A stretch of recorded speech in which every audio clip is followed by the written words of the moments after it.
This is the Aftermarket Radio Network.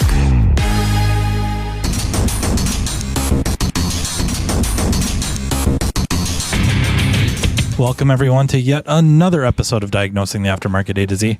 I'm Matt Fonzel, and you know what? Now and then, for no good reason a man can figure out, life will just haul off and knock him flat. If you know what movie that's from, you either really like the classics, your age is definitely showing, or you just went and Googled it quick.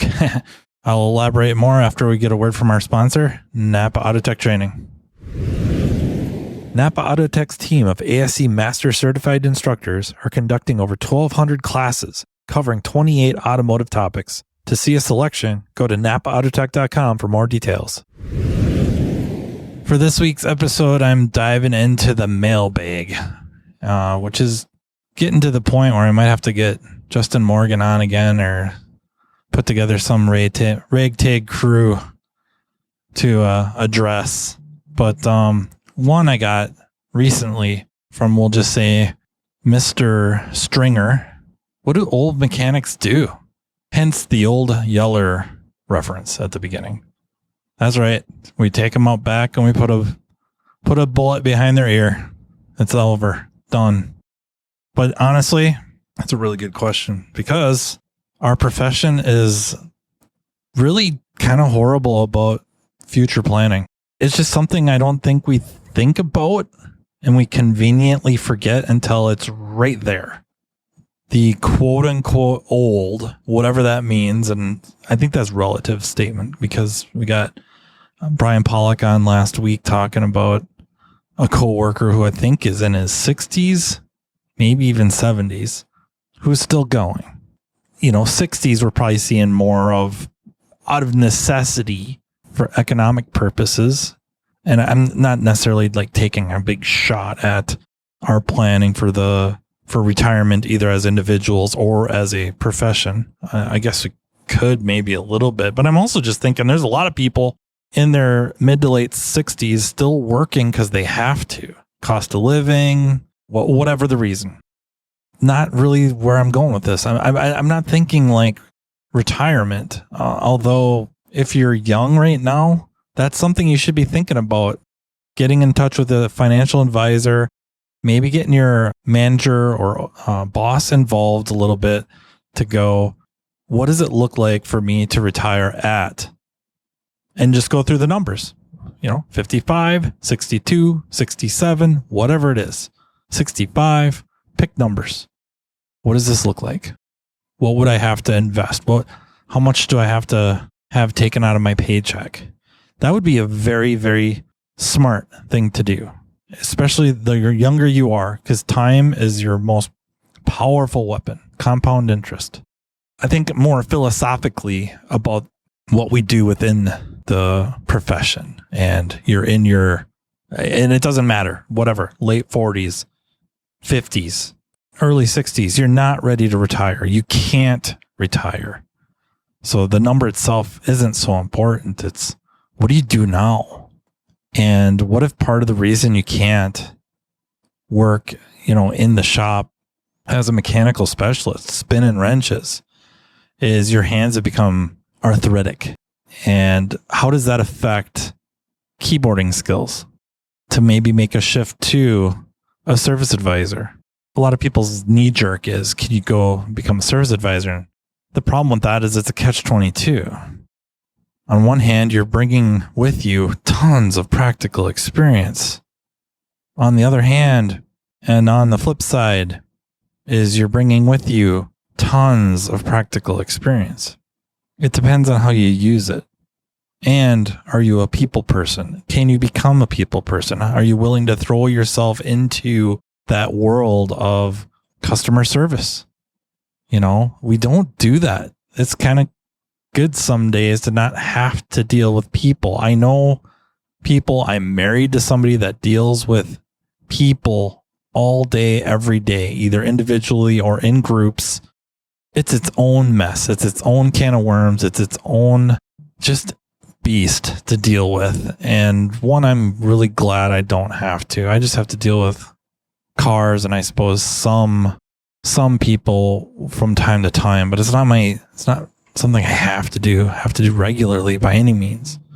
I mean, that's terrific for us until we have to think about moving into a position where we now have to deal with the public and not always their best selves.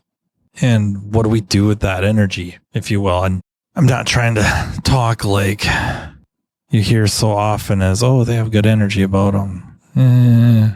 I'm not even sure what that means. But if they are coming at you with a lot of negativity, frustration, are you equipped to deal with that? And then are we in a position to find out the underlying cause of this negativity and frustration? Is it something the shop needs to address and fix? Because, it shouldn't be that often. It really shouldn't. There was a breakdown somewhere.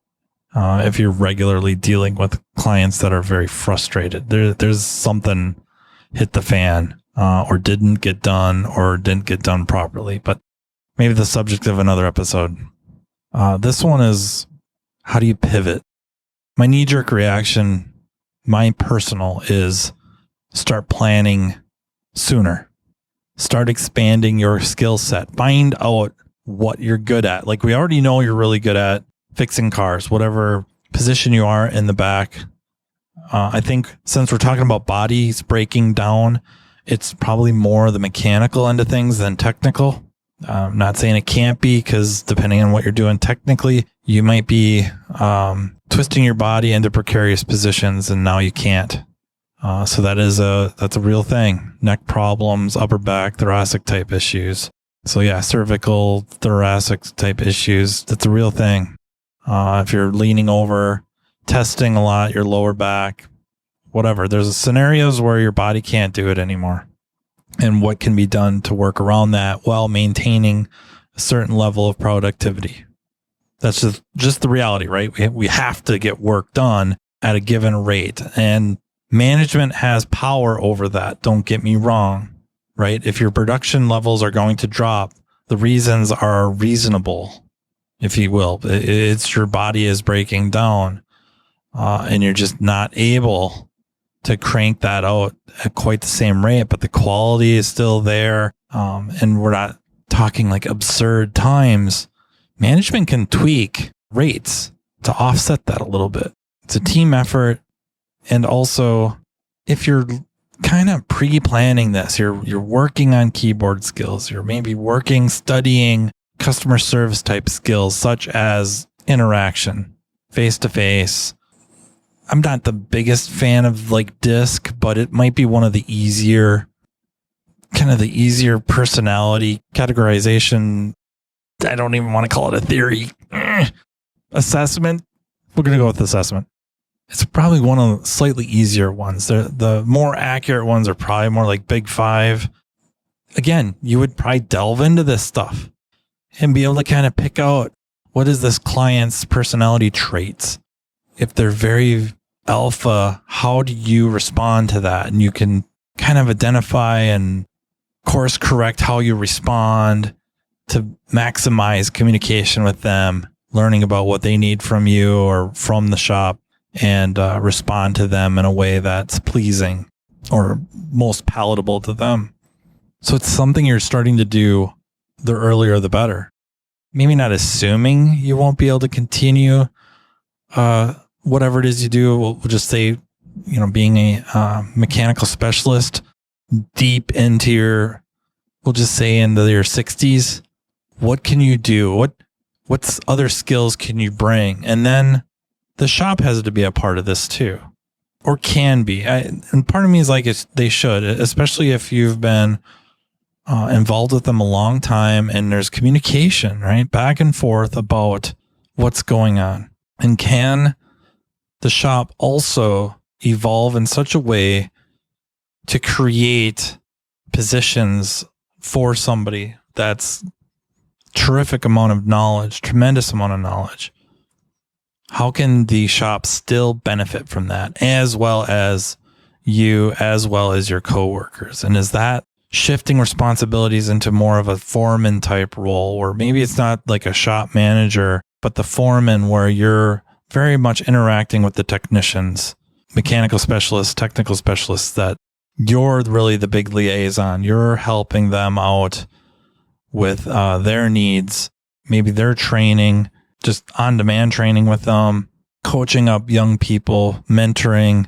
Maybe that's a role that could be created. Again, management, you working together to find out how does this benefit the shop and remain profitable. You wouldn't be the first shop to do something like that. And it wouldn't have to be at the snap of a finger, right? Things can work their way to where they need to be. They can be evolutionary rather than revolutionary. It doesn't have to happen just so fast. But if your body's starting to break down, you're starting to get treatments or whatever for it, probably a limit to what that treatment can do for you long term, that can be communicated. And then start brainstorming. What benefits the shop, and can it benefit everybody involved? And I think it can.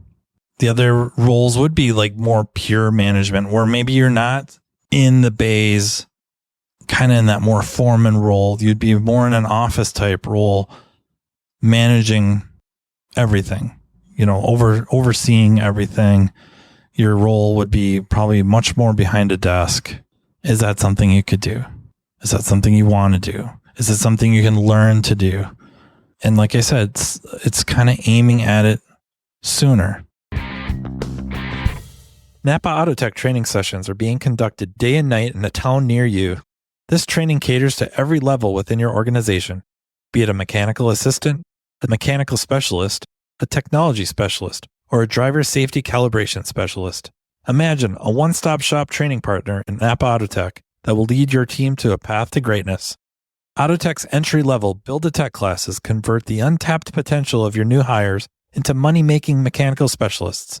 Autotech's higher-level tech update classes introduce specialists to the world of ever-changing technologies, which prevents your shop from getting technologically stagnant. Remember, if you're not moving forward, you're falling behind. And, turning to the front of the store, the Autotech Service Advisor class is an awesome way to hone your client advocate skill set, ultimately benefiting the customer through an improved vehicle repair experience. But it doesn't stop there. Imagine an electric vehicle class that takes your specialist well past the mundane, yet necessary safety topics. Well, it's here. Autotech's EV Ready training is a week-long curriculum that takes participants through a hands-on experience involving hybrids and electric vehicles. The session kicks off with the use of PPE and proper tooling while touching on required OSHA regulations. Then, the students dive into the lab vehicles to gain knowledge of the common high-voltage components on EV and hybrid vehicles and their function. Attendees will be taken on a path exposing them to different electric vehicle manufacturers to compare component form and location. Additionally, information about Level 1 and Level 2 charging systems will be included, along with a quick look at DC to DC charging. The operation and maintenance of subsystems are explored, including the different modes of Tesla operations, and so much more. So what are you waiting for? Commit to taking your business to the next level with NAPA Autotech training. Or I suppose I skipped over a whole possibility is training and studying to get better and better at the technical side. And as the shop needs somebody that can kind of focus more on the technology, and that might be easier on your body, much more diagnostics. Can you bring in other services that maybe you currently don't have that could be expanded on, that again would free you of the more heavy line type work?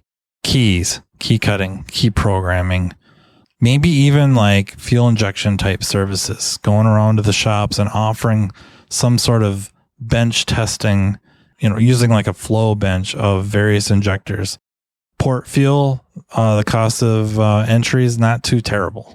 GDI, I think to have like the right and quote unquote right machines, it's got a higher cost of entry. But shops sitting there, injectors aren't cheap. They're not really sure if it's going to fix it. For a much smaller sum for you to test those injectors dynamically, would they send them out to you? And how about if shops are doing a lot of heavy line stuff where they're pulling engines, doing a lot of timing chains, some services, cylinder heads, where the injectors are right there another service of, hey, while we have all this apart, we're going to be doing all this work to your car.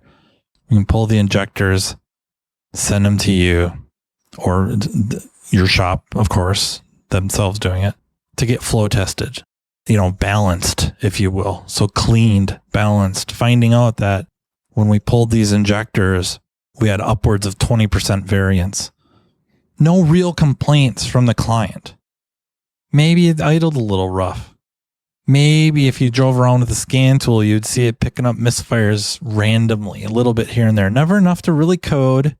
And by that, I mean not enough to code, but maybe not just quite right. And of course, we're talking about, pulling a cylinder head for whatever reason. Let's just say that's not the reason it was doing this. What if it was the injectors? And then with this additional service, you can see before and after. Now they get in that vehicle and it hasn't run that good since they bought it or since it was new, or it's as long as they've owned it, it's never run that good. So are there other services that are less stressful on your body that could be added and still help the shop make money off you being there? Again, profit pays everything. And I think if we just keep that in mind, if we're all aware of that and accept that and work to maximize that ethically, that helps everyone. That makes these conversations easier. When everybody's coming to these conversations in good faith, it should make it so much easier from everyone's point of view, everyone's perspective. That should make this conversation so much easier. I would think everyone's effort to make it happen that much more likely. And then just, if you're garnering more and more of the diagnostics, programming, stuff like that, that's usually a little bit easier on your body over time. And if you can get pretty good at it, and now you've got other techs starting to get up in whatever age, to start teaching them so that as they may encounter physical limitations, that they can pivot as well. So I know a lot of these suggestions aren't quite as messy as the taking the tech to the woodshed. It's stuff to think about and stuff to converse about and just start preparing for sooner rather than later. Because I know I've said it multiple times. Many of you are one twist away. You don't know when it's going to happen. I've known people mechanics that were just absolutely machines. They're in their 50s. They're in really good shape. They're cranking hours. And then there's that one day. They don't even really know what they did. They just lifted wrong, twisted wrong, moved wrong. And that was it. It was over. And they didn't have anything to fall back on. The shop didn't have any sort of a plan for them.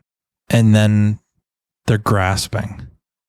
And that sucks for everybody. It sucks for the shop. It sucks for everybody that worked for the shop. It sucks for, of course, the individual, because now what do they do?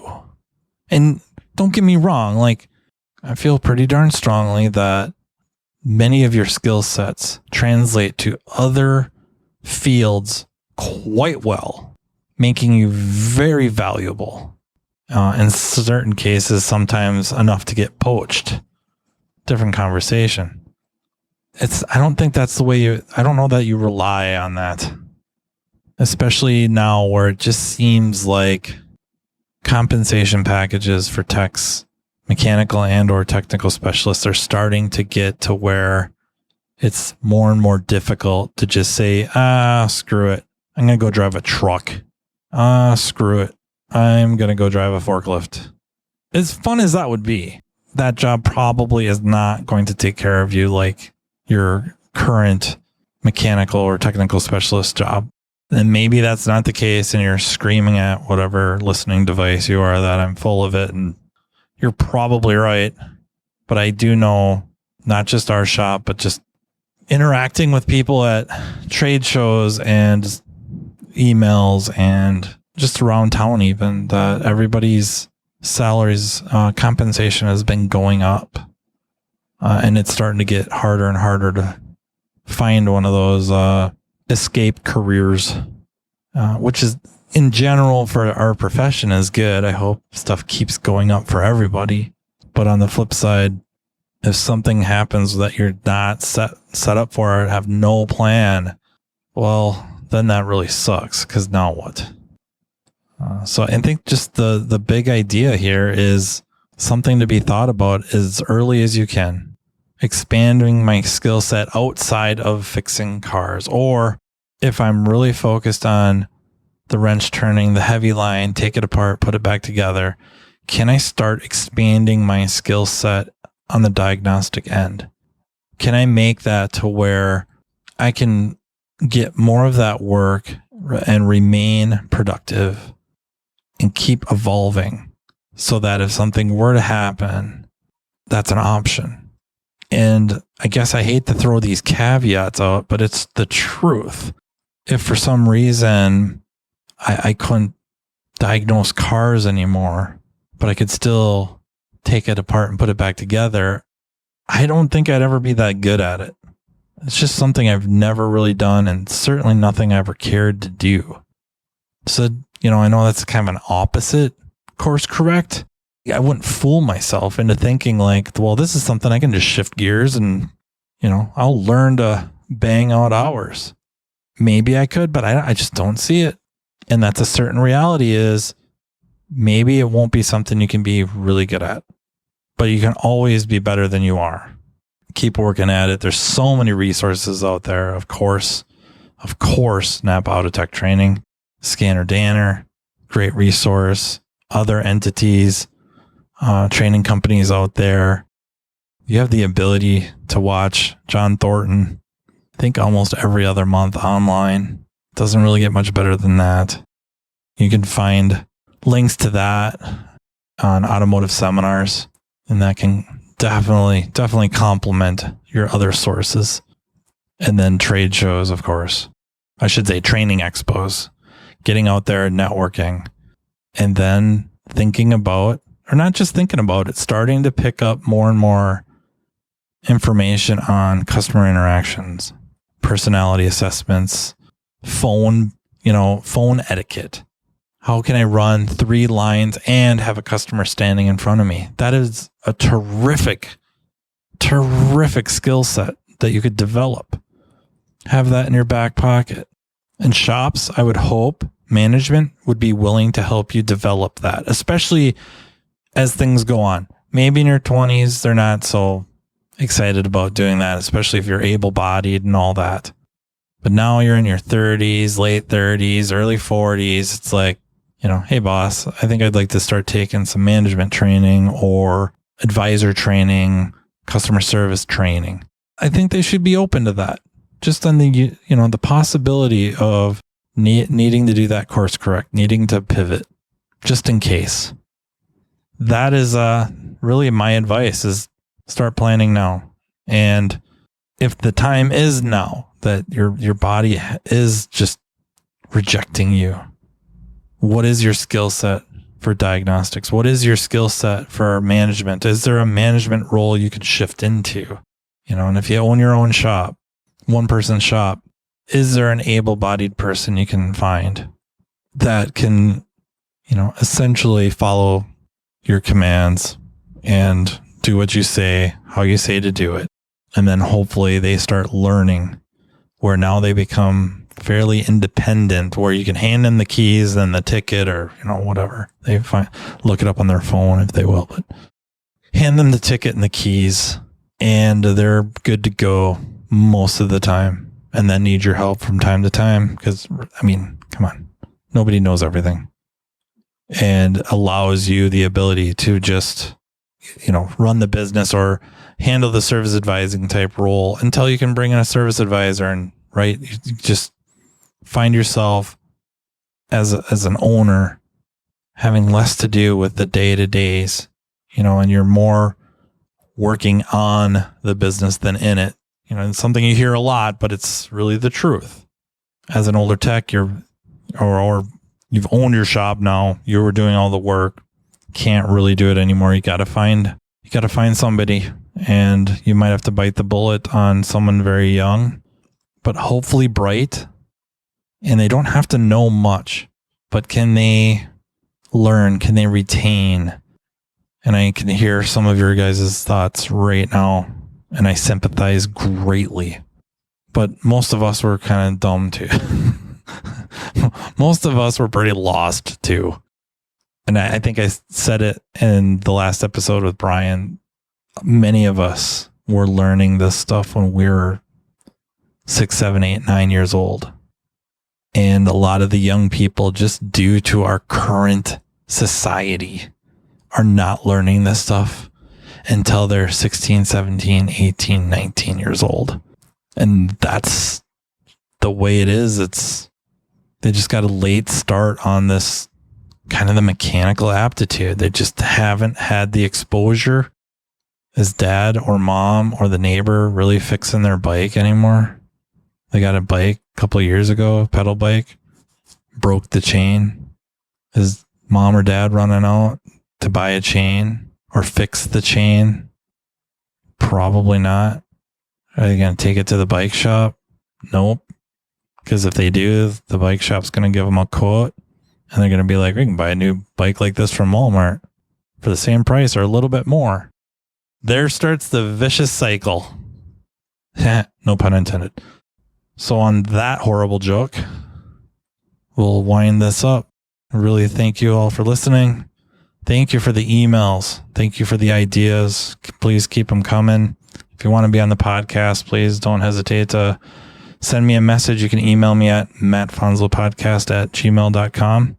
I'd like to thank my sponsor, NAPA Autotech Training, and also thank the Aftermarket Radio Network. And until next time, take care. You've been listening to Matt Fonslow, diagnosing the aftermarket A to Z on the Aftermarket Radio Network. Follow Matt on your favorite listening app. He's very interested in what you have to say. Let him know what you'd like him to cover and come on the show. Matt is all for advancing the aftermarket. Find Matt Fonslow on social media and connect or on aftermarketradionetwork.com.